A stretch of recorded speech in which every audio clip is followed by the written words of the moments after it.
Glória a Deus. Vamos colocar em pé em reverência a palavra do Senhor. Primeira carta do apóstolo Paulo aos Coríntios, capítulo 11, a partir do versículo de número 23. 1 Coríntios 11, 23 é a nossa meditação nesta noite, permitindo o Senhor, porque há uma revelação entregue, uma revelação a ser compreendida dentro deste texto bíblico, para que a gente venha a dirimir a maior parte das nossas dúvidas com relação a este assunto tão importante que é a Santa Ceia do Senhor. 1 Coríntios capítulo 11, a partir do versículo de número 23, está escrito: Porque eu recebi do Senhor este ensinamento que passei para vocês, que o Senhor Jesus, na noite que fui traído, pegou o pão e deu graças. E tendo dado graças, o partiu e disse: Isso é meu corpo, que é dado por vós, fazei isso em memória de mim. Assim também, depois do jantar, ele pegou o cálice e disse: Este cálice é a nova aliança feita por Deus com o seu povo, aliança que é garantida pelo meu sangue. Cada vez que vocês beberem deste cálice, façam isso em memória de mim. De maneira que cada vez que vocês comem deste pão e bebem deste cálice, estou anunciando a morte do Senhor, até que ele venha. Amém, Jesus. Pai amado, Pai querido e Pai maravilhoso, tua palavra foi linda diante da congregação, e uma vez mais, ao nos acertarmos aos teus pés, Espírito Santo, Espírito de sabedoria, possamos compreender a tua boa, perfeita e agradável vontade para as nossas vidas. Derrama sobre nós a capacidade para recebermos essa instrução, para recebermos este ensinamento, e assim possamos crescer tanto na graça como no conhecimento da tua palavra, e na certeza que o Espírito que tudo sabe, o Espírito de todo favor, já se encontra em nosso meio, ensinando a seu povo. Queremos te agradecer em glória por Cristo Jesus, nosso Senhor. Amém e amém, Jesus. Podem sentar, meus irmãos. Enquanto você se assenta, louva, glorifica, dá uma ligação de palmas para o Senhor Jesus.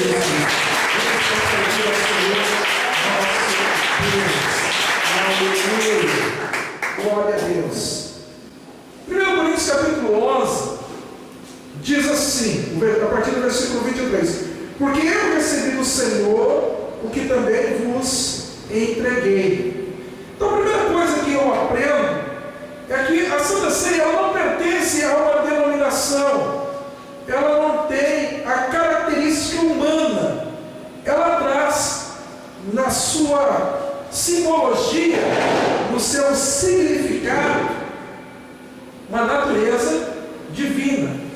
Porque Paulo está dizendo à igreja em Coríntios o seguinte: eu recebi do Senhor esta revelação, e esta revelação eu vou passar adiante, eu vou entregar a vocês. Então, qual seria esta revelação dada pelo Espírito de Deus ao apóstolo? Aí você vai chegar à conclusão mais simples e mais óbvia que todos nós chegamos, que é o seguinte: o sangue é representado pelo vinho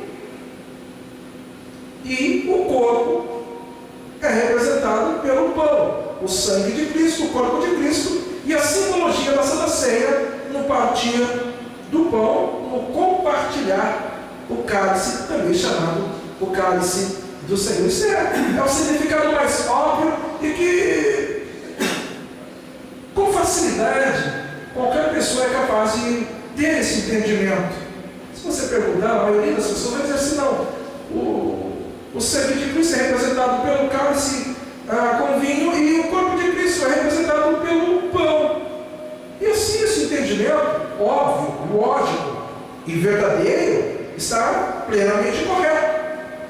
Mas o que eu preciso entender é que foi dado ao apóstolo Paulo algo maior, o entendimento superior.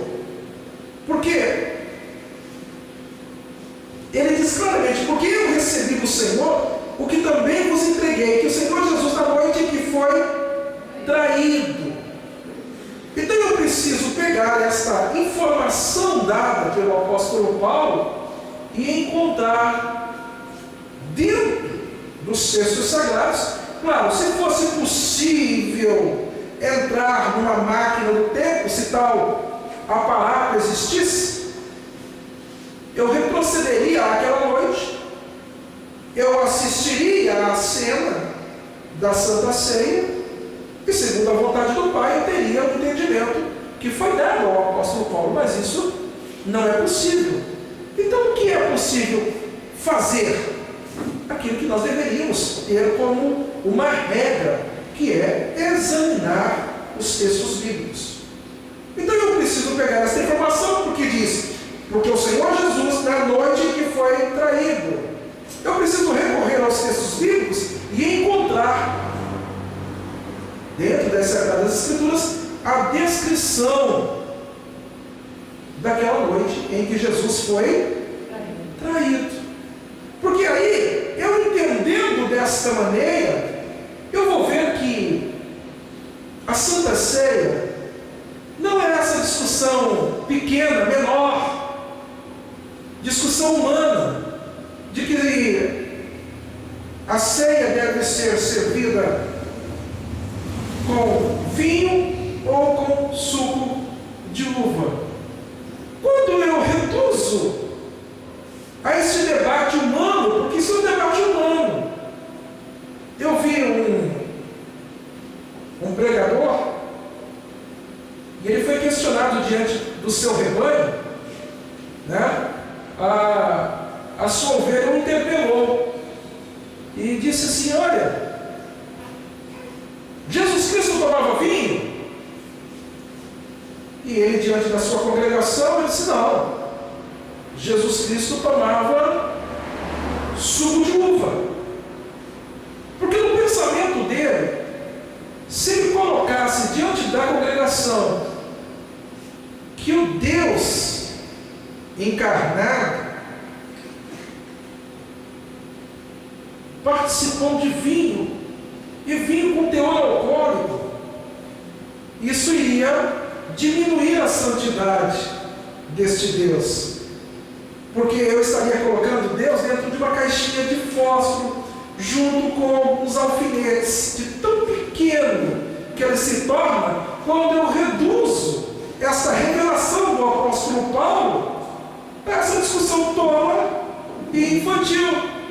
Mas aquele pregador, constrangido pela situação e pelo momento, e diante do seu rebanho, disse: não, Jesus Cristo não tomava vinho, Jesus Cristo tomava suco de uva, porque na cabecinha dele, e também na cabecinha daquele rebanho, porque o rebanho reflete o caráter do seu líder e a compreensão do seu líder. E é por isso que nós estamos aqui, e na permissão de Deus vamos percorrer os textos bíblicos e tentar, da melhor maneira possível, explicar qual é o entendimento deste ministério.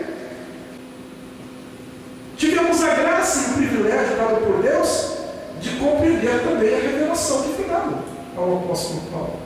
Porque Santa Ceia não é essa discussão pequena, a ponto de pensar que se o Cristo tomou vinho, e vinho com conteúdo alcoólico, isso diminui a santidade. Eu quero afirmar com todas as letras para você, com todas as vírgulas, com todos os pontos, com toda e qualquer acentuação gráfica, que o Cristo, Deus que você serve, sim, ele participou de vinho, e vinho com teor alcoólico. O Cristo não tomou o suco da videira, o suco de uva. Aonde está o texto bíblico? Simples. É muito simples. Né?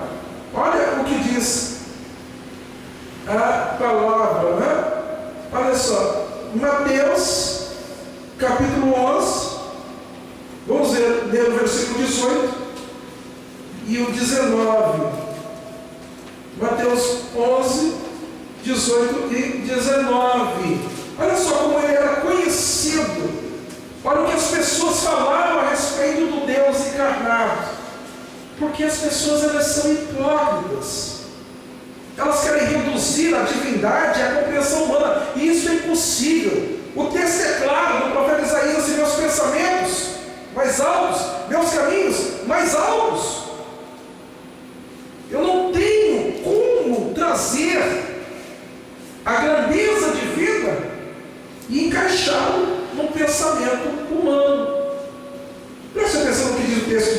Mateus 11, 18 e 19. João Batista jejua e não bebe vinho. E todos dizem que ele está dominado por um demônio. Veio o Filho do Homem que come e bebe. Dizem: eis aí um glutão e um bebedor de vinho, amigo de publicanos e pecadores, mas a sabedoria é justificada por suas obras. Olha só. Veio o Batista, João, e o que o povo dizia? Porque ele não comia nem bebia, ele jejuava e não tomava vinho.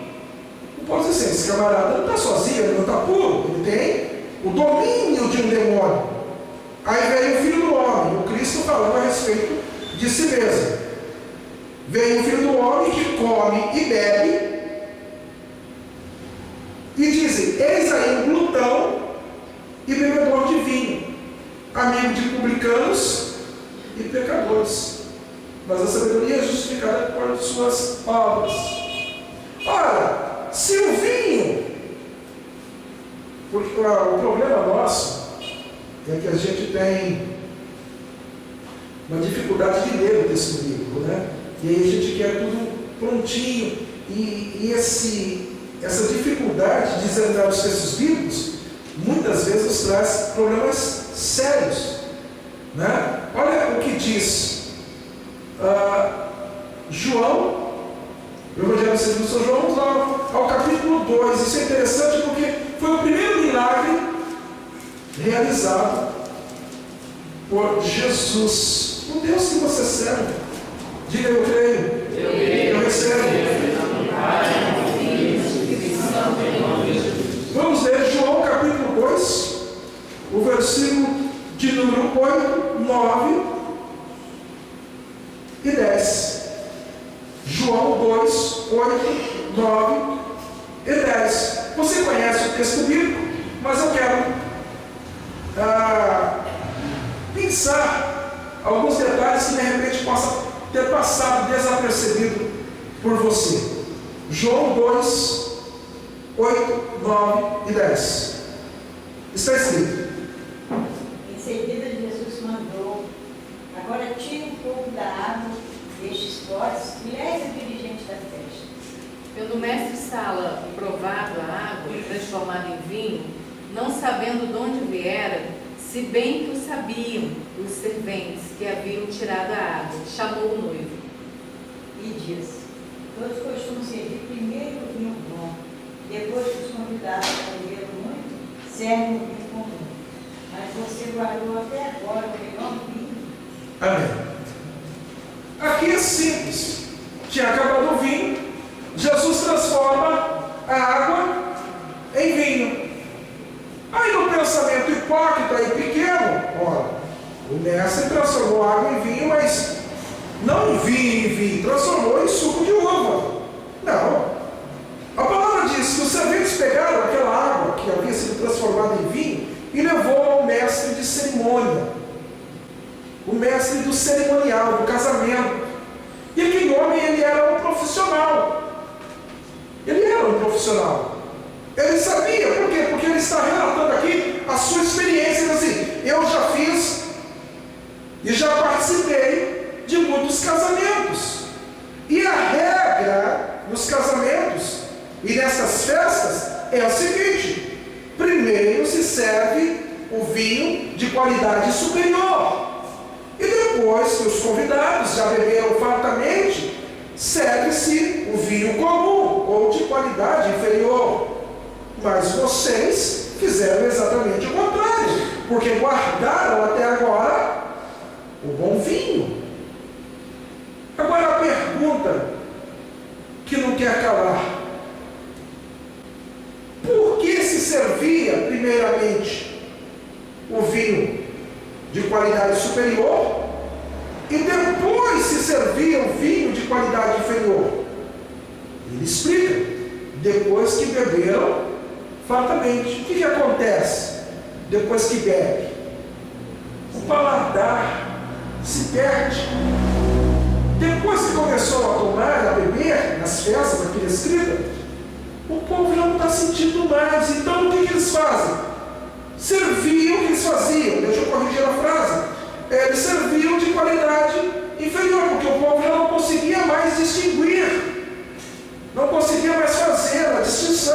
entre o vinho superior e o vinho inferior. Então, só por esse entendimento, eu já consigo entender aqui que este vinho tinha o quê? Teor alcoólico, era vinho, não suco de uva. Pastor, então o senhor está defendendo que se tome vinho de forma alguma.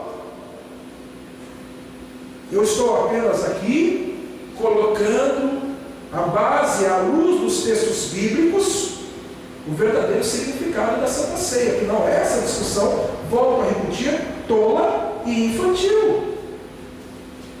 Ora, se era vinho sem teor alcoólico, suco de uva, por que então as pessoas perdiam o paladar? Aquele mestre de cerimônia, o chefe do cerimonial, disse assim: aqui é diferente. Vira para o seu irmão e diz: seu irmão, aqui é diferente. Diga para o meu irmão, aqui é diferente. Diga, meu irmão, aqui é diferente. Porque aqui nós não estamos contaminados por essa visão menor. Quem faz ou deixa de fazer, pouco me importa. O que me importa é aquilo que Paulo disse, porque eu recebi do Senhor. E o que Paulo recebeu não foi um comunicado hipócrita, menor, dizendo: olha, fala para o meu povo tomar suco de uva. Não foi essa a revelação. Essa discussão é simplesmente o pensamento humano. Pensa comigo, olha, vamos para Mateus 26, né? Mateus 26, vamos ler no versículo 30. Então eles cantaram canções de louvor e foram para o Monte das Oliveiras. Amém. Quero que você entenda. Terminou aqui a Santa Ceia, eles cantaram uma canção e foram para o Monte das Oliveiras. Olha o que aconteceu no Monte das Oliveiras. Vamos a partir do versículo de número 36. Da mesma maneira que costumamos fazer. Cada irmão lê um versículo, dá o mais alto possível, para que quando você terminar a leitura do seu versículo, o teu irmão possa saber onde você interrompeu a sua leitura, possa dar prosseguimento e assim possamos todos acompanharmos a leitura em nome de Jesus. Então, Mateus 26, 36. No 30 diz assim: e cantaram um hino, uma canção, e foram para o Monte das Oliveiras. Eu preciso entender que o relato que eu vou ler agora ocorreu imediatamente após a Santa Ceia. Veja o que está escrito, a partir do versículo de número 36. Jesus foi com os discípulos para um lugar chamado Getsemane e me disse: sentem-se aqui enquanto eu vou ali orar. Levando consigo a Pedro e os 2 filhos de Zebedeu, começou a entristecer-se e angustiar-se. E disse a eles: a tristeza que estou sentindo é tão grande que é capaz de me matar. Fiquem aqui vigiando comigo. Ele foi um pouco mais adiante, ajoelhou-se, encostou o rosto no chão e orou: meu Pai, se é possível, faça de mim este cálice de sofrimento. Porém, que não seja feito o que eu quero, mas o que tu queres. E voltando para os discípulos, achou-os dormindo e disse a Pedro: então, nem uma hora pudeste vigiar comigo? Vigiem e orem para que não sejam tentados. É fácil querer resistir à tentação, o difícil mesmo é conseguir. E da segunda vez, Jesus foi e orou, dizendo: meu Pai, se este cálice de sofrimento não pode ser afastado de mim, sem que eu beba, então que seja feita a tua vontade. E voltando, achou-os outra vez dormindo, porque os seus olhos estavam pesados. Jesus tornou a sair de perto deles e orou pela terceira vez, dizendo as mesmas palavras. Então voltou até onde os discípulos estavam e perguntou: vocês ainda estão dormindo e descansando? olhe, chegou a hora, e o Filho do Homem está sendo entregue nas mãos dos maus. Levantai-vos, vamos, eis que o traidor Se aproxima. se aproxima. Eu não vou entrar na quantidade de ensino que tem este pequeno trecho bíblico, mas eu quero chamar a atenção, dar um enfoque daquilo que a gente está falando, de que o vinho servido na Santa Ceia, instituída pelo Cristo, era vinho, e o vinho com teor alcoólico.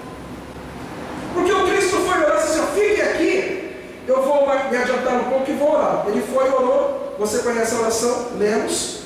Ele volta e encontra os discípulos fazendo o quê? Aí ele disse: mas vocês não conseguiram ficar acordados? Vigie aqui. Por quê? O espírito está pronto, mas a carne é fraca, está dizendo aqui. Não vou entrar nesses detalhes. Quero apenas chamar a atenção para este outro detalhe importante. E ele foi, se adiantou, repetiu as suas palavras, voltou pela segunda vez. E encontrou os discípulos novamente, o quê? Mas não é possível? Que sono é esse, galera? Não é possível? Fique aqui, vigie um pouco. E ele foi pela terceira vez, repetiu as mesmas palavras. E quando ele voltou pela terceira vez, o que os discípulos estavam fazendo? E o texto bíblico diz assim: achou-os outra vez dormindo, porque os seus olhos estavam pesados. Por que os olhos estavam pesados? Porque eles haviam acabado de comer e tomar vinho. Ah, pastor, o senhor está chutando? Não, de forma alguma. Recentemente, cientistas, pesquisadores da Universidade de Milão, na Itália, isso agora, 2000 e bolinha de algodão, me foge a data precisa. Esses pesquisadores, eles encontraram no vinho, principalmente no vinho tinto, eles pesquisaram várias cepas de uvas com as quais se fabrica o vinho, determinados tipos de vinho. E foi encontrado nestes vinhos um hormônio chamado melatonina. Isso agora, 2000 e qualquer coisa. Melatonina. O que é a melatonina? A melatonina é o hormônio que comunica ao cérebro que está na hora de dormir. A melatonina é o hormônio responsável pela indução ao sono. Isso é científico. Depois que o ser humano se alimenta, o que o corpo faz? Ele diminui o seu metabolismo e foca a sua atenção para digerir o alimento consumido. Isso é fato. E o que acontece? O corpo fica sonolento. Ali eles não estavam sonolentos porque estavam na carne. Meu irmão, é porque eles estavam na carne, meu irmão. Se você ficar na carne, você está... Claro, a carne milita contra o espírito milita contra a carne. Isso é fato. Mas a verdade é que a explicação é muito mais simples. Eles estavam naquele estado, por assim dizer, de letargia, porque haviam comido e bebido vinho. Por quê? A melatonina, conjuntamente com o teor alcoólico do vinho, induz ao sono. Você pode fazer uma pesquisa rápida, simples, coloca-se só de curiosidade: por que o vinho dá sono? Por que o vinho dá sono? O problema é que o povo tem preguiça de ler e tem preguiça de entender os textos bíblicos. O que está sendo descrito aqui nada mais é do que uma... É claro, a quantidade de revelações espirituais aqui são imensas. Mas o que eu estou abordando aqui é um fato comum. Não é de se estranhar. Fica aqui, o mestre disse assim: fica aqui. Eu vou ali orar, já estou voltando. Quando ele volta, está dormindo.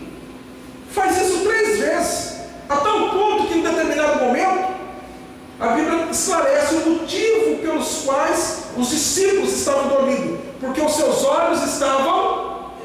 Leia esse versículo para mim na linguagem de hoje, o versículo de número 43 de Mateus 26. Ele voltou de novo e encontrou os discípulos dormindo. Eles estavam com sono e não conseguiam ficar com os olhos abertos. Eles estavam com sono. Depois que você se alimenta, você fica ou não fica com sono? Sim ou não, igreja? Sim. Você está vendo que a Santa Ceia é muito mais do que essa discussão boba, tola, infantil? Já estou repetindo isso pela terceira vez. E creio que até o final da nossa meditação irei repetir mais algumas vezes, permitindo o Senhor, porque esse é o entendimento. Porque me constrange ver uma pessoa dizer: não, Jesus tomava suco de uva. Conversa fiada. Era vinho, e vinho de teor alcoólico. Tinha sim. Agora nós vamos para a revelação. Já que dirimimos ou reduzimos consideravelmente o debate entre suco de uva e vinho, vamos à verdadeira revelação da Santa Ceia. Mateus 26, versículo de número 20. Mateus 26, 20. Nós vamos encontrar a verdadeira revelação do que significa a Santa Ceia. Pastor, então o senhor está dizendo assim, que eu posso aí afundar o pé na jaca, chutar o pé na barraca? Não, de forma alguma. O que eu estou explicando para você é o significado da Santa Ceia, para que você não diminua a grandeza do Deus que você serve. Você vai deixar de servir a Jesus só porque quando ele estava encarnado, ele tomou vinho? Vai? É essa a hipocrisia que nós temos hoje? Esse é o meu pensamento? Porque nós gostamos muito de julgar, não é verdade? Mas julgamos por quê? Porque não conhecemos os fatos. Porque é só você pegar o texto e ler um pouquinho mais à frente, que o texto vai dizer por que aqueles discípulos estavam tão sonolentos. Porque o texto de Efésios diz assim: não vos embriagueis com vinho no qual há contenda, ou dissolução, ou que atrai desgraça, depende da versão que você lê. Então, se embriagar, aí o texto bíblico é severo e faz recomendação: não vos embriagueis com vinho em que há contenda, ou dissolução, ou que traz desgraça, mas enchei-vos do Espírito Santo. Isso é isso. Agora eu estou compreendendo uma outra nuance, um outro entendimento da Santa Ceia. Veja o que diz Mateus 26, 20. Quando anoiteceu, Jesus e os 12 discípulos sentaram para comer. Enquanto comiam, declarou Jesus: em verdade vos digo que um dentre vós me trairá. Eles ficaram muito tristes. E um por um começaram a perguntar: o senhor não está achando que sou eu, está? E ele respondeu: o que mete comigo a mão no prato, esse me trairá. Pois o Filho do Homem vai morrer de maneira como diz em Escritura Sagrada. Mas ai daquele que está traindo o Filho do Homem. Seria melhor para ele nunca ter nascido. Então Judas, que o traía, perguntou: acaso sou eu, mestre? Respondeu-lhe Jesus: tu disseste. Amém. Então aqui eu vou encontrar a conexão que 1 Coríntios capítulo 11, versículo 23 me traz.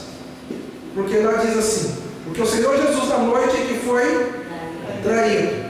Agora eu vou em Mateus 26, 20 e vou encontrar a descrição do que aconteceu nesta noite, ou princípio de noite, porque diz assim: chegada a tarde, pôs ele à mesa, pôs-se ele à mesa com os 12 discípulos, e enquanto comiam, outra versão diz, durante o jantar. Então eu preciso entender a Santa Ceia foi instituída nesta final de tarde e princípio de noite? Por que não é o café da manhã do Senhor? Por que não é o almoço com Jesus? E sim a Santa Ceia do Senhor. E por que essa ceia ela foi instituída neste horário? Porque Paulo diz: porque eu recebi do Senhor essa revelação, o que também vos entreguei. Em outra versão diz assim: porque eu aprendi do Senhor, estou passando para vocês este ensinamento. Depende da versão que você lê. Uma variação aqui, uma variação acolá, mas basicamente é isso que diz o texto bíblico. Amém, igreja? Sim ou não, igreja? Sim. Agora, por que não é o chá da tarde com Jesus? Por que a Santa Ceia foi instituída nesse finalzinho de tarde, princípio de noite? Onde será que eu vou encontrar isso? Nós vamos encontrar o porquê em Gênesis. E como eu disse, eu não consigo me desconectar do livro do Gênesis, porque o Gênesis, a própria palavra, tem significado de começo, de início. Então Gênesis me traz o início, por assim dizer, de grandes entendimento, de grande ensinamento. É por isso que constantemente parece que a gente passeia pelos textos bíblicos e acabamos se retornando ao Gênesis. Por isso que eu digo, eu preciso da sua atenção nessa noite. Não se distraia não. Mesmo que de repente você já tenha jantado, não permita que os seus olhos fiquem pesados, né? A não ser que você tenha tomado um pouco de vinho antes de vir para cá, porque eu acho bem improvável, né? Bem improvável, né? Pastor, o senhor está bem alegre, mas a alegria é do Espírito, tá? A sua alegria é do Espírito? Amém. Então glorifica o Senhor, aleluia. Glória a Deus, aleluia, aleluia. Por que você está alegre? Eu estou alegre por causa da revelação. É por isso que o meu coração se alegra. Olha o que diz Gênesis 3, vamos ler o versículo de número 8. Naquele dia, quando soprava o vento suave da tarde, um homem e a sua mulher ouviram a voz do Senhor Deus, que estava passeando pelo jardim. Então se esconderam dele no meio das árvores. Amém. O texto é claro, diz assim: quando ouviram a voz do Senhor Deus, que andava no jardim pela viração do dia, ou no finalzinho da tarde. Você consegue entender por que a Santa Ceia foi instituída justamente nesse horário? Porque era nesse horário que a gente chama popularmente de lusco-fusco. O que é o lusco-fusco? É aquele momento em que, principalmente quem dirige, né, é aquele momento em que o farol do automóvel, do carro, não tem grande utilidade, porque não é noite para que ele cumpra o seu papel de iluminar, mas também não é dia para que a visão seja perfeita. Então é aquele momento que não é dia e tampouco noite, é a viração do dia, é o lusco-fusco, onde não existe luz. Era exatamente neste momento que o Deus Todo-Poderoso vinha até o jardim para ter comunhão com os primeiros pais. Você entende isso? E agora a Santa Ceia está sendo instituída no mesmo horário. Por quê? Porque através da Santa Ceia, esse é o verdadeiro significado da Santa Ceia, é reconciliação, é comunhão com Deus, é remissão de pecados. Diga: eu creio. Diga. Em nome de Jesus. Ele está dizendo com todas as letras, dizendo: através desta comunhão, através do meu corpo, através do meu sangue, nós voltamos a ser crianças de Deus, porque o sangue de Jesus nos purifica de todo o pecado, diz o texto bíblico. Você consegue entender isso, igreja? Não é essa discussão boba, tola, infantil. Há um significado maior através da instituição da Santa Ceia. E olha interessante, o versículo de número 7 de Gênesis 3. Gênesis 3, 7. Abriram-se então os olhos de ambos, e percebendo que estava luz, cozeram folhas de figueira e fizeram símbolos para si. Olha só. Abriram-se então os olhos, perceberam que estava luz, e cozeram folhas de figueiras e fizeram cintas para si. E aqui eu quero deixar bem claro, quero deixar registrado o seguinte: antes do pecado, o homem estava fisicamente nu, mas espiritualmente vestido. Não havia vergonha a ser coberta diante dos olhos do poderoso Deus. Então, antes do pecado, eles estavam fisicamente nus, mas espiritualmente vestidos. Depois do pecado, se inverteu. As coisas foram invertidas. Eles estavam agora fisicamente vestidos, porque cozeram folhas de figueiras e fizeram cintas para si. Cozeram folhas de figueira e fizeram cintas para si. Agora eles estavam fisicamente vestidos, mas espiritualmente nos despidos, porque a vergonha do pecado estava sobre eles. E essa vergonha era tão grande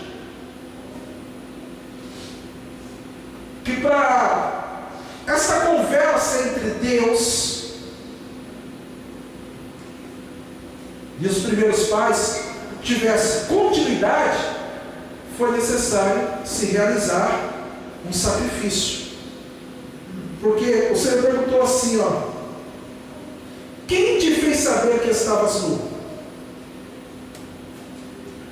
E aí continua a conversa, e chega no momento, veja o que diz o versículo de número 21 de Gênesis 3. Fez o Senhor Deus vestimentos de peles para Adão e sua mulher, e os vestiu. Nem outra linguagem, outra versão. E o Senhor Deus fez roupas de pele de animais para Adão e a sua mulher se vestiram. E aqui mais uma vez a necessidade de se ler em várias versões. Uma versão diz fez vestimento de peles, em outra diz fez vestimento de peles de animais. Então qual é o segredo aqui? Ora, a pele de animal era menos transparente do que a folha de figueira. E aqui também vai um pequeno comentário, como é patético. É claro, eu conheço o texto bíblico, que tudo tem que ser com ordem e decência. Isso é necessário, esta ordem, é necessário essa reverência dentro do templo, diante do altar da casa de oração. Mas a minha vestimenta não me torna mais ou menos santo, mais ou menos distante do Altíssimo. Segundo o texto bíblico do profeta Isaías, a palavra diz que são os nossos pecados, as nossas transgressões, que fazem separação entre nós e o nosso Deus. Então essa discussão também é tola. É muito tola. Quando um líder religioso quer dizer como a esposa, como o marido deve se vestir, que roupa deve usar. E eu sou muito claro, as minhas palavras não são pela metade. Você toma conta da sua mulher, eu tomo conta da minha. Se eu fosse uma mulher, eu ia dizer exatamente o contrário. Você toma conta do teu marido, eu tomo conta do meu. E estamos conversando. Porque eu acho patético, eu acho ridículo essa discussão. Então eu não vou entrar nesse assunto aqui, porque senão é um negócio insistente. Porque eu acho tolo, muito tolo. Porque a gente quer se vestir de uma santidade que não é adquirida através do paletó, da gravata, da saia até o joelho. Pastor, tem alguma coisa contra? Não, por favor, eu já disse aqui muitas vezes. é uma coisa muito elegante. É uma mulher de vestido. Uma mulher com saias abaixo do joelho. Estou entendendo, estou falando que eu acho elegante. Como eu acho elegante uma mulher que usa salto. Eu acho elegante. Mas isso não tem nada a ver com santidade. Porque eu volto a dizer, antes do pecado, eles estavam fisicamente nus, mas espiritualmente vestidos. Depois do pecado, eles estavam fisicamente vestidos e espiritualmente nus. E aí vai uma pergunta: você ficaria constrangido em conversar com uma pessoa nua? Sim ou não, igreja? Sim. Você está conversando assim e o camarada, o homem ou a mulher, tanto faz, no caso aqui era um homem ou uma mulher, no diante de você, você tem que conversar coisas relevantes, coisas importantes com este casal. Você ficaria constrangido ou não? Sim. Agora imagine aquele que está escrito no livro do profeta Isaías, que é 3 vezes santo. Santo, santo, santo é o Senhor dos exércitos, e toda a terra está cheia da sua glória. Ele é 3 vezes santo. Mas o que estava incomodando o Altíssimo ali não era a nudez, porque ele já havia visto a mulher nua uma quantidade enorme de vezes. Não era o órgão sexual masculino ou feminino que estava, por assim dizer, constrangendo. Não seria essa a palavra adequada, mas para que você possa entender, os olhos do Altíssimo, porque ele já havia visto, desde o momento que ele criou, foi ele que fez, tanto o corpo masculino quanto o corpo feminino. Então por que agora ele estaria embaraçado ou desconfortável em prosseguir a conversa?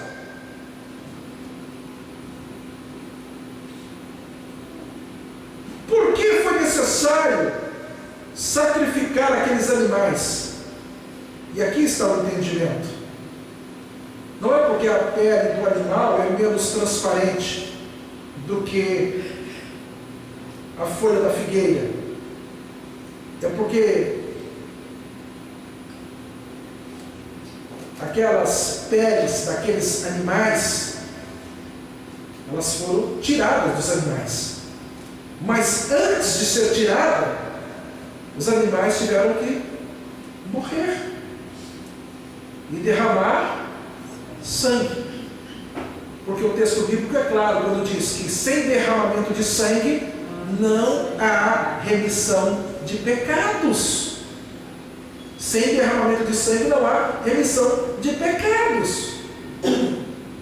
O Todo-Poderoso, para continuar a conversa, era necessário que, mesmo que momentaneamente, aquele pecado fosse coberto, e fosse coberto com as peles de forma alguma, fosse coberto pelo sangue inocente daqueles animais que foi derramado, para que a vergonha dos primeiros pais fosse coberta. Você entende isso, igreja? Sim ou não? Sim. Então é por isso que o Cristo agora, na boquinha da noite, no lusco-fusco, na viração do dia, ele institui a ceia. Porque ele estava dizendo: a partir de agora, é o meu sangue que cobre a vergonha de vocês. É o meu sangue que tem o poder para purificar os vossos pecados. Diga: eu creio. Eu creio. Em nome de Jesus. Você observa aqui 1 Coríntios 11, 23, Mateus 26, a partir do 20, e Gênesis 3, 7, 8 e também o 21 estão conectados, estreitamente ligados, quando eu tenho o entendimento, quando eu consigo entender à luz dos textos bíblicos o que realmente significa a Santa Ceia. Porque assim como o sangue daqueles animais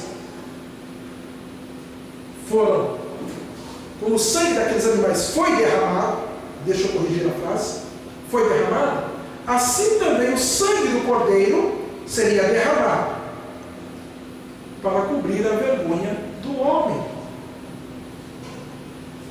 E é por isso que eu afirmei aqui durante toda a semana: eu não entendo, salvo raríssimas exceções, eu não entendo o cristão faltar culto de Santa Ceia. Eu não entendo, não consigo entender, porque é o culto mais importante de todo o mês. Mesmo que em uma das reuniões durante o mês, o próprio céu se abra e desça fogo da parte do próprio Deus, como resposta, como um milagre, como uma manifestação sobrenatural, não será tão relevante quanto o culto de Santa Ceia. Por quê? Porque no participar do pão e participar do cálice, nós voltamos ao jardim de Deus, onde o pecado não tem mais poder sobre nós. Você consegue entender isso, igreja? Você consegue compreender a importância do culto de Santa Ceia? Então, raríssimas exceções, raríssimas, e eu não consigo pensar em nada, para ser sincero. O cristão faltar ao culto de Santa Ceia, porque ele diz assim: todas as vezes comeres esse pão, todas as vezes que beberes esse cálice, anunciará para o Senhor até que ele venha. Até que ele venha. Então, naquele momento, isso é maravilhoso. Vira para o seu irmão e diz assim: meu irmão, isso é maravilhoso. Meu irmão, isso é maravilhoso. Meu irmão, isso é maravilhoso. Porque naquele momento sublime, ímpar, sem igual, nós voltamos à inocência. Como se não houvesse pecado, como se não houvesse, como de fato não há, porque o apóstolo Paulo é claro quando diz: nada pode nos separar do amor de Deus que está em Cristo Jesus, nosso Senhor. Naquele momento sublime, nós voltamos àquele momento do jardim, onde o próprio Deus vinha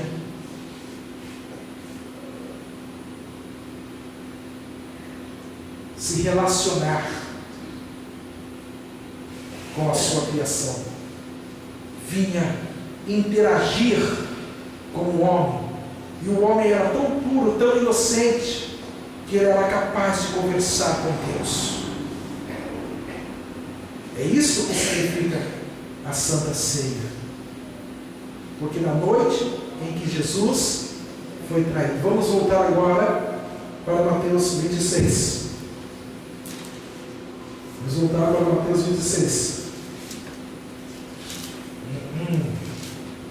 Vamos voltar para Mateus 26.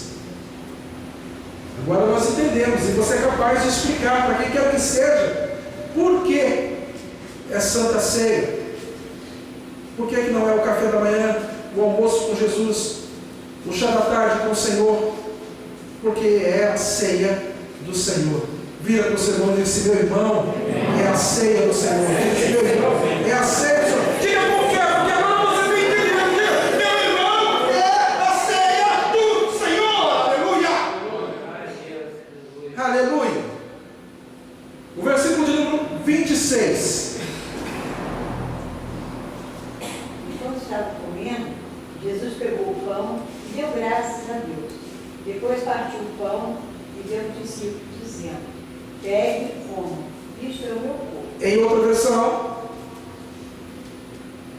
Enquanto comiam, tomou Jesus o pão e, abençoando, o partiu e o deu aos discípulos, dizendo: tomai, comei, isto é o meu corpo. aqui, uma vez mais, eu volto a enfatizar a necessidade de se ler várias versões. Não vou entrar de novo no pormenor, na explicação por que nós realizamos isso. Eu fiz isso inúmeras vezes, mas aqui eu vou enfatizar essa necessidade, porque uma versão diz assim: enquanto comiam, Jesus tomou o pão. Em outra diz: enquanto comiam, tomou Jesus um pão. Numa versão, o artigo é definido, artigo masculino definido, o pão. Em outra versão, o artigo é indefinido, é masculino, mas é indefinido, porque diz um pão. E o que isso tem a ver de tão relevante, pastor? Vira para o seu irmão e diz assim: meu irmão, presta atenção nos detalhes.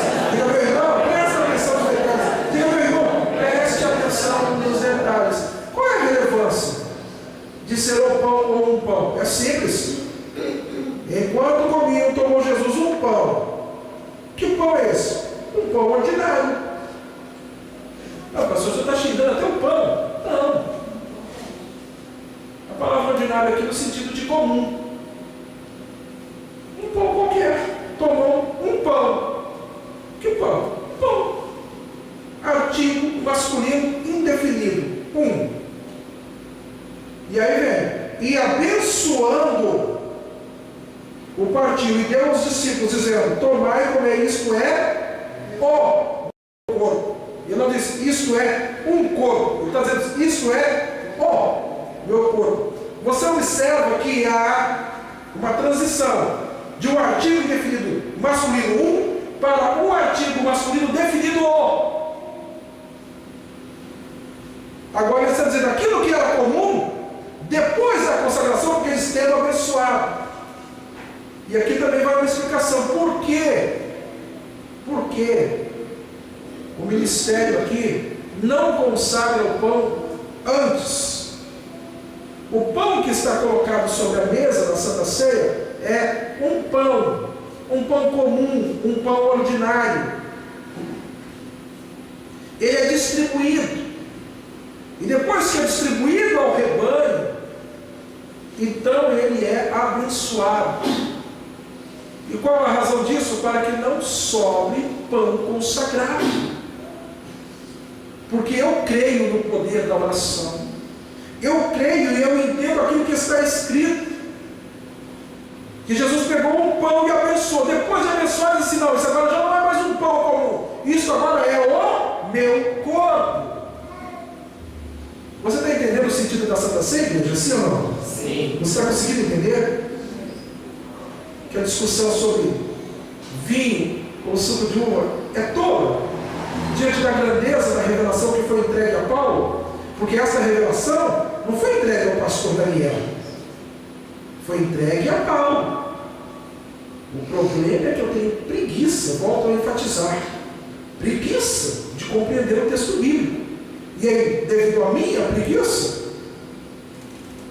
eu prefiro discutir se é vinho ou suco de uva, ao invés de realmente compreender o significado da Santa Ceia. Vamos prosseguir, porque o tempo é escasso. O versículo de número 27. A seguir tomou um cálice, e tendo dado graças, o deu aos discípulos, dizendo: bebei dele todos.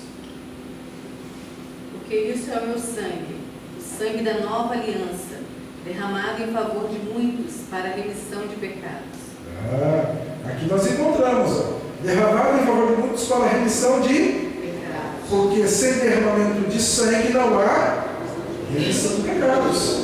E uma vez mais nós encontramos a mesma expressão. A seguir tomou um cálice. Que cálice? Um cálice ordinário. Um cálice comum. Sim ou não, igreja? Um cálice qualquer. Então por isso também que nós consagramos o cálice depois que está na mão de quem irá participar da Santa Ceia. E não antes. Para quê? Para que não sobre cálice consagrado. Porque eu volto a dizer, eu creio no poder da oração. Diz assim: a seguir tomou um cálice e tendo dado graças, o deu aos discípulos, dizendo: bebei deles todos, porque isso é o meu sangue. Antes da oração, um cálice. Depois da oração, o meu sangue. Novamente a transição do artigo masculino definido um para o artigo masculino definido o. Deixou de ser comum para se tornar santo. Diga: eu creio.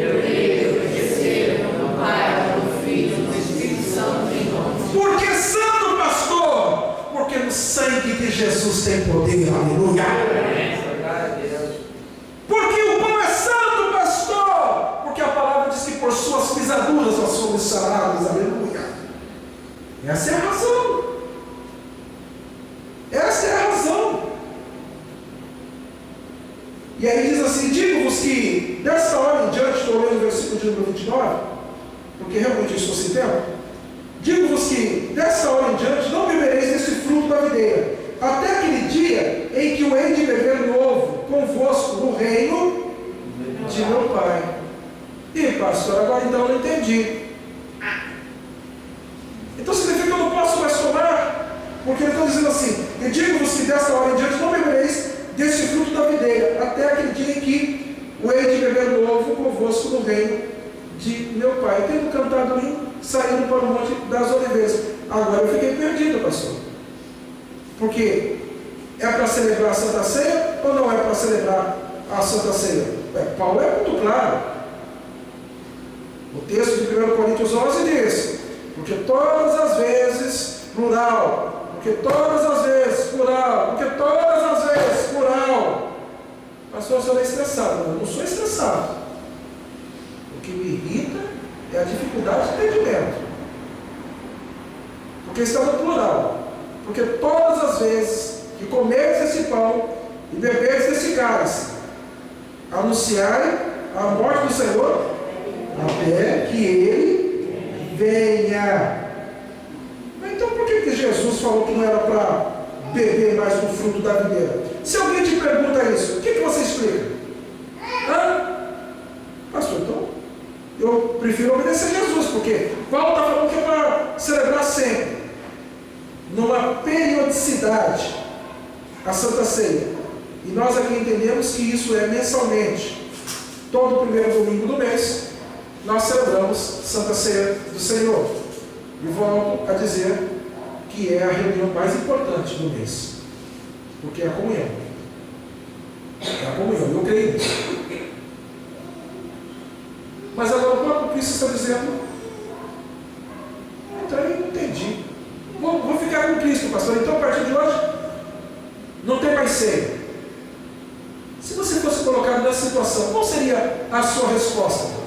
Aí eu volto a dizer: a minha preguiça de ler os textos bíblicos. Como assim? Nós lemos aqui Mateus 26. Sim ou não? Sim. Mas Mateus não é o único que descreve a Santa Ceia. Meu irmão, se você tem dúvida, para tirar dúvida, nada melhor do que ler a palavra. Ora, Mateus está descrevendo aqui, e dentro da descrição de Mateus, eu tive uma gama enorme de compreensão. Eu consegui entender inúmeras coisas. Mas agora, esse texto de Mateus me deixou com uma pequena dúvida. Onde eu vou sanar essa dúvida? Vou procurar. Vira para o seu irmão e diz assim: meu irmão, não seja preguiçoso. Diz: meu irmão, diga assim: meu irmão. Você sabe, conhece o texto que diz, né? A respeito do preguiçoso. Então vamos aqui falar porque a gente não tem tempo, né? Vamos para Lucas. Lucas 22, 14. Eu disse que eu precisava de tempo, tá, igreja? Não tem como. Quando chegou a hora, Jesus sentou-se à mesa com os apóstolos E disse-lhes: tendo desejado ansiosamente comer convosco essa Páscoa antes do meu sofrimento. Pois eu digo a vocês, que nunca comerei esse jantar, até que eu coma o verdadeiro jantar que haverá no reino de Deus. E tomando um cálice, havendo dado graças, disse: recebei e reparti entre vós.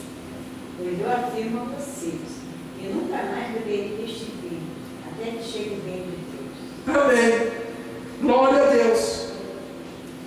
Vamos para o versículo de número 19, que aí eu faço um resumo.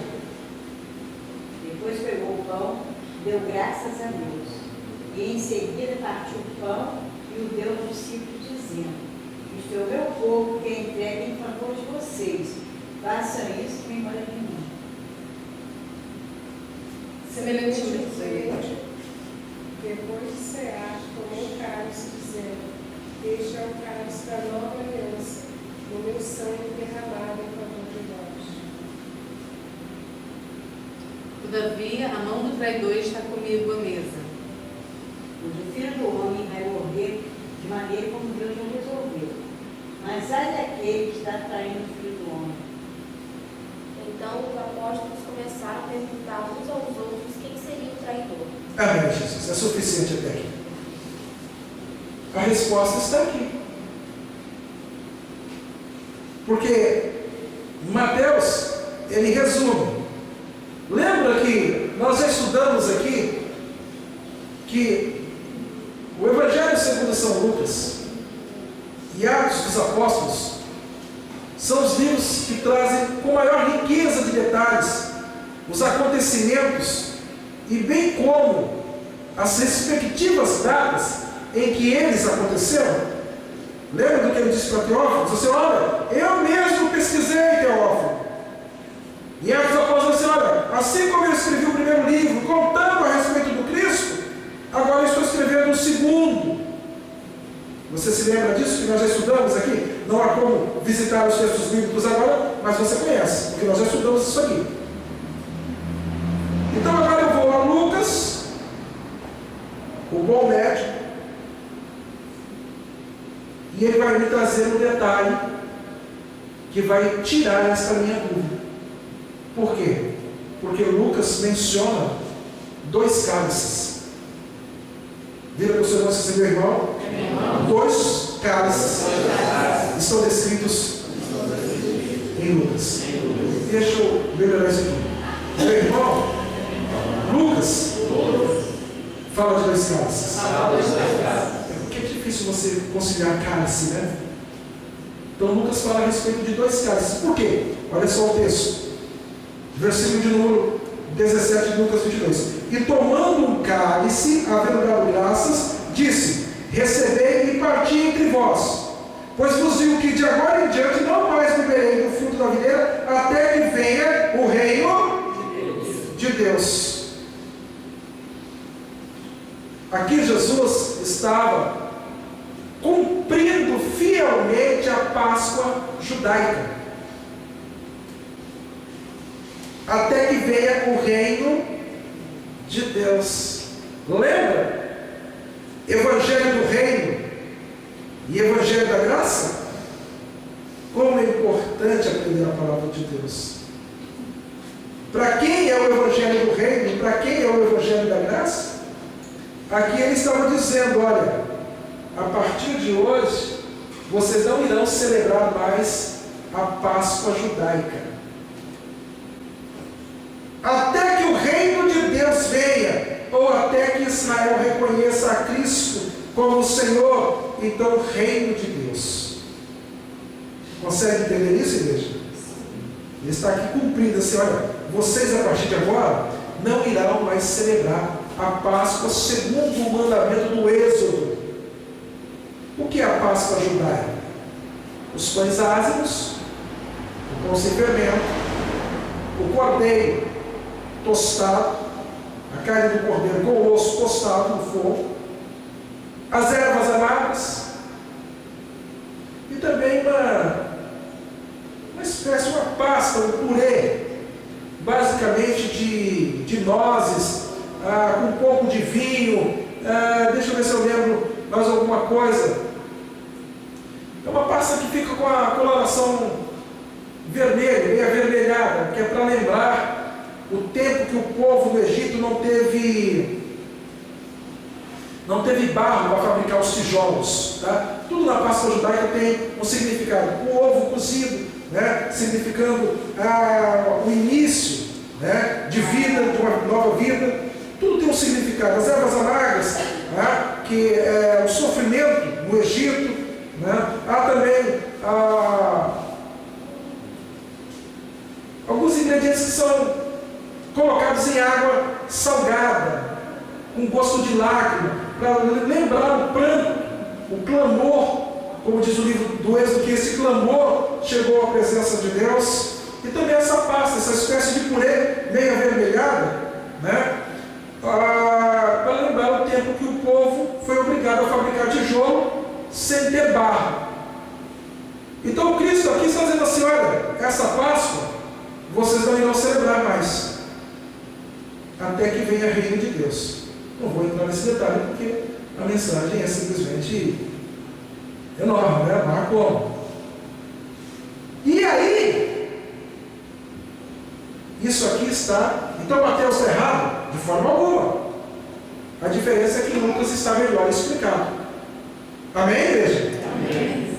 E agora diz assim: e tomando o pão, tendo dado graça, partindo, dizendo: esse é o meu corpo, oferecido por vós, fazer isso em memória de mim.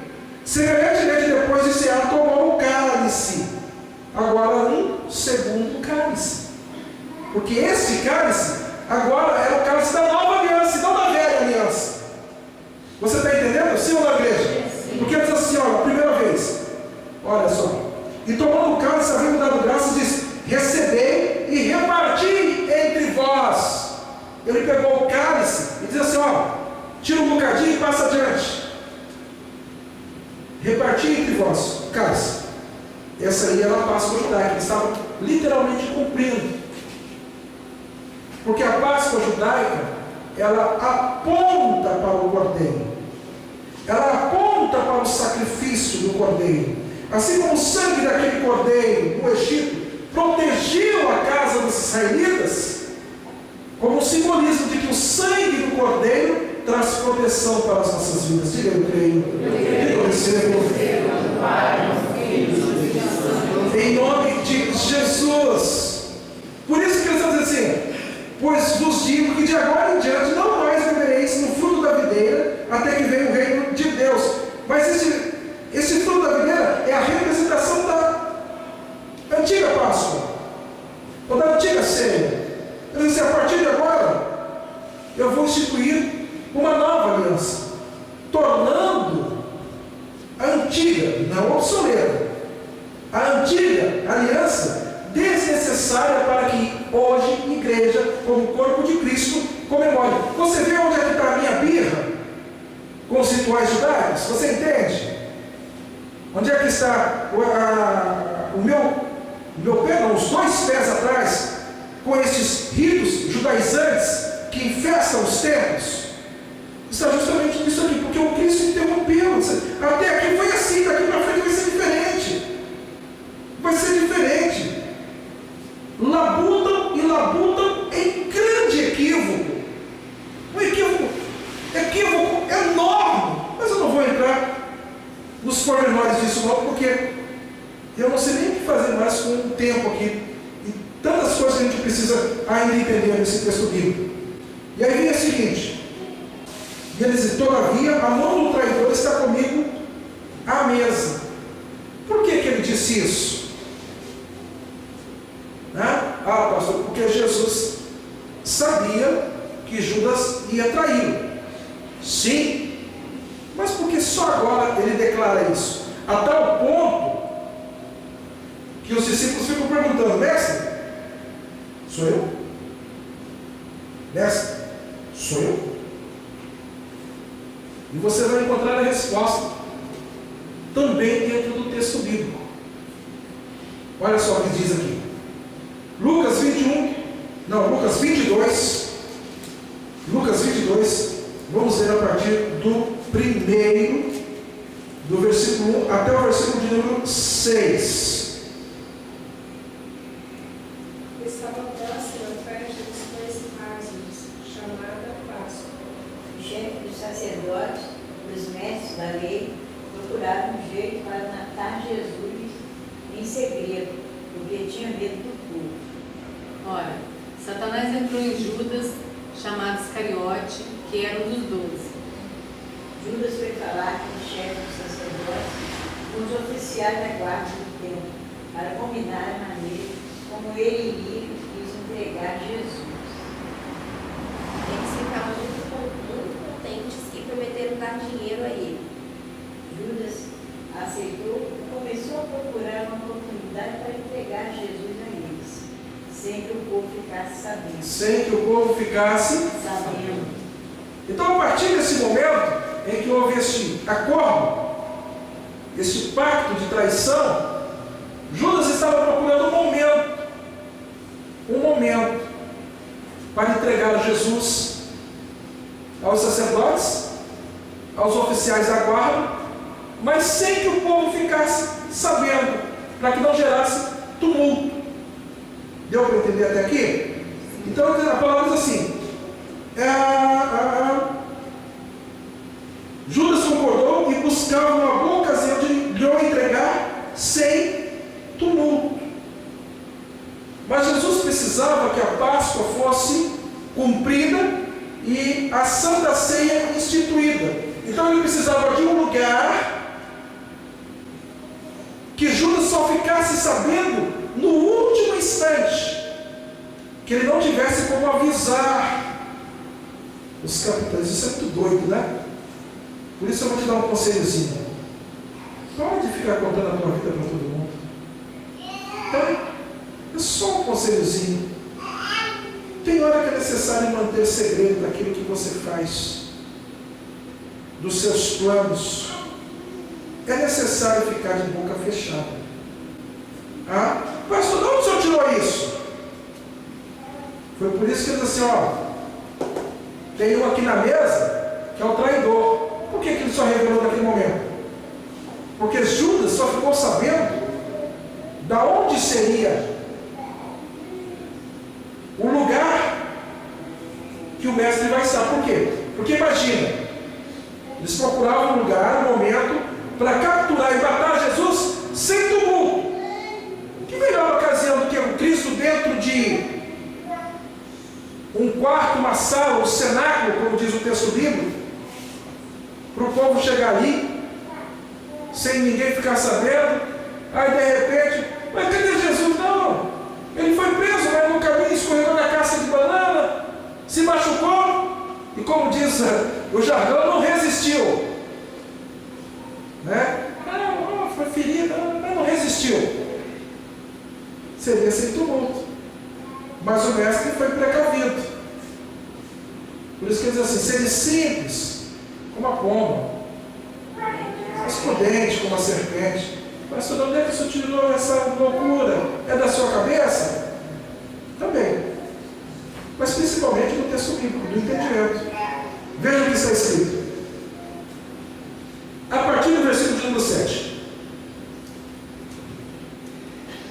Chegou o dia da festa dos pães sem fermento, dia em que os judeus matavam carneirinhos para comemorar a Páscoa.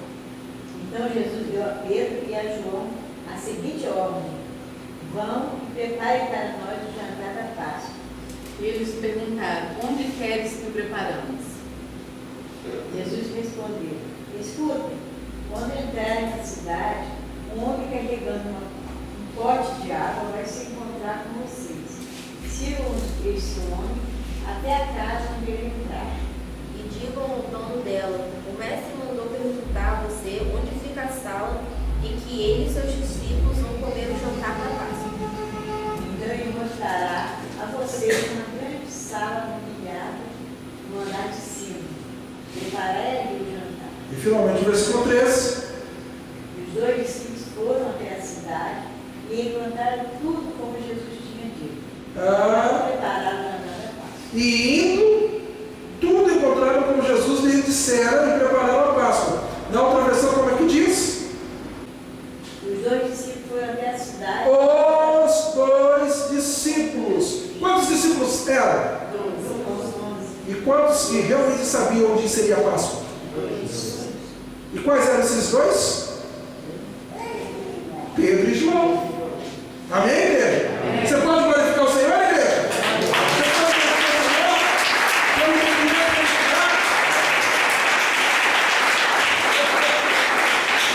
Judas não sabia. Judas não sabia onde seria realizado o jantar da Páscoa. Porque como judeu, o Cristo teria que cumprir rigorosamente.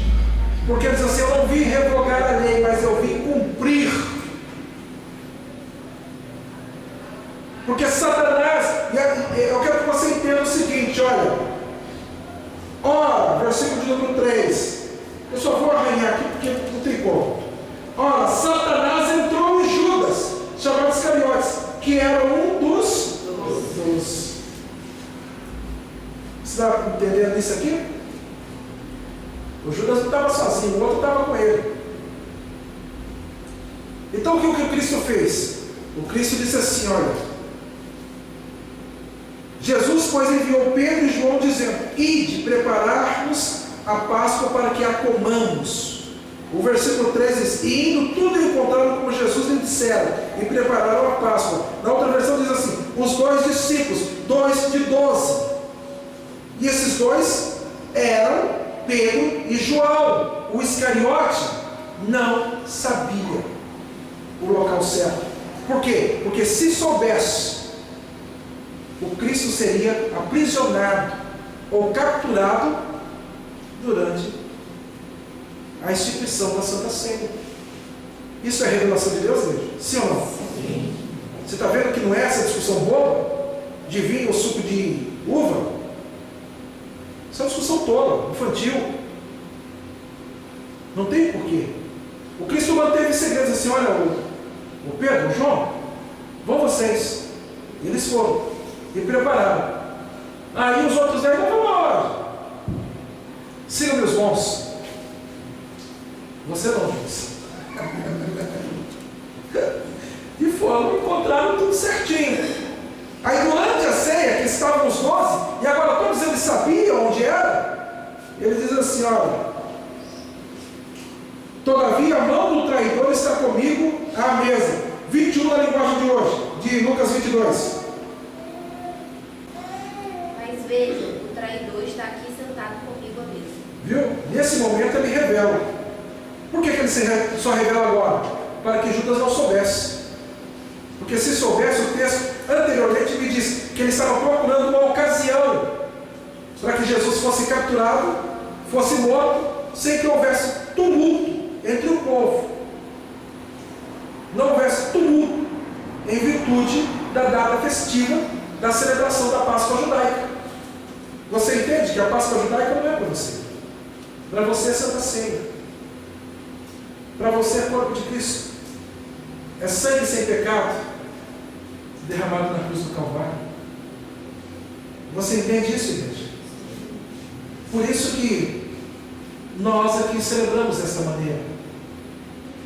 Damos sim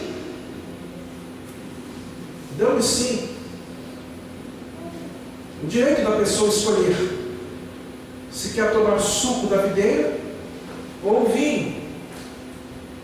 Mas então, pastor, o senhor usa das pedras e das medidas? Não. O suco de uva é oferecido somente para aqueles que, de repente, como os recabitas, possuem um pacto, uma aliança. Quando for oferecer aos recabitas vinho, eles disseram, não, nós não tomamos, porque nós procedemos dessa maneira.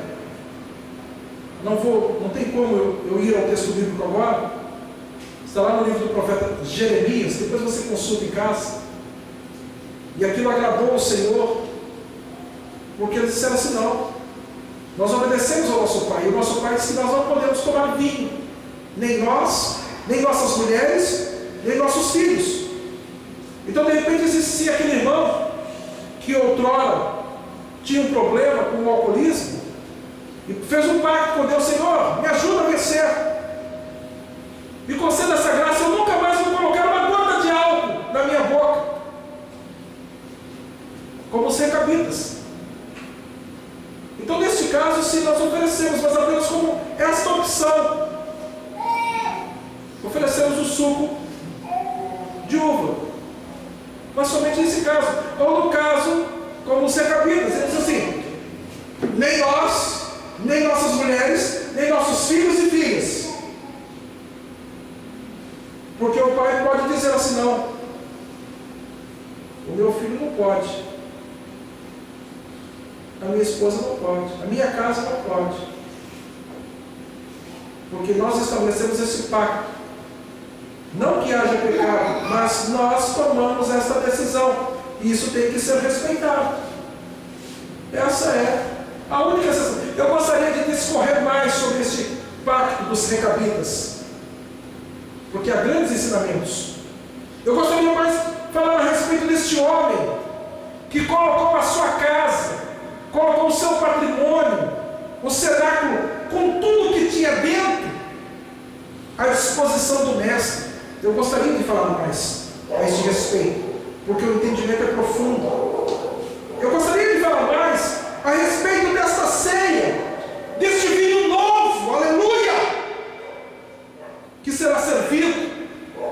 Aonde mesmo foi servido o vinho, sendo o primeiro milagre de Jesus, na festa de um casamento. E vai haver as bodas do Cordeiro, aonde este vinho novo será servido. Aleluia, Senhor. Eu gostaria de discorrer a esse respeito. Eu gostaria de discorrer a respeito deste homem anônimo. Anônimo, a Bíblia não fala, porque diz assim: e dizei ao dono da casa, o mestre manda perguntar, onde é o aposento no qual hei de comer a Páscoa com os meus discípulos?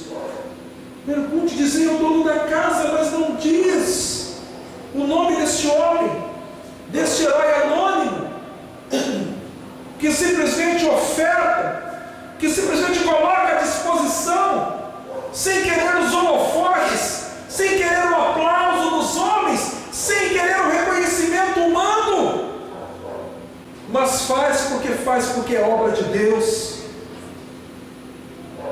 Oferta porque é vontade do Senhor, porque a recompensa vem de Deus. Aleluia. Eu gostaria de falar, e eu poderia falar isso por no mínimo mais uma hora, a respeito desse tipo de atitude, onde eu quero a retribuição aqui, onde eu quero o reconhecimento aqui. Vou falar a respeito do quanto me é difícil colocar aquilo que tenho à disposição da obra do Senhor. Muitas vezes eu tenho dificuldade de colocar a minha casa à disposição da obra do Senhor. Muitas vezes eu tenho dificuldade de colocar o meu carro à disposição da obra do Senhor. Estou falando de bens materiais porque aqui está se falando de bens materiais, porque aquele homem colocou e disse assim: onde é? Ele diz assim: olha, está tudo preparado, é no andar de cima. E quem é este homem? Eu não sei, mas eu sei que ele recebeu uma recompensa da parte de Deus. Porque a palavra de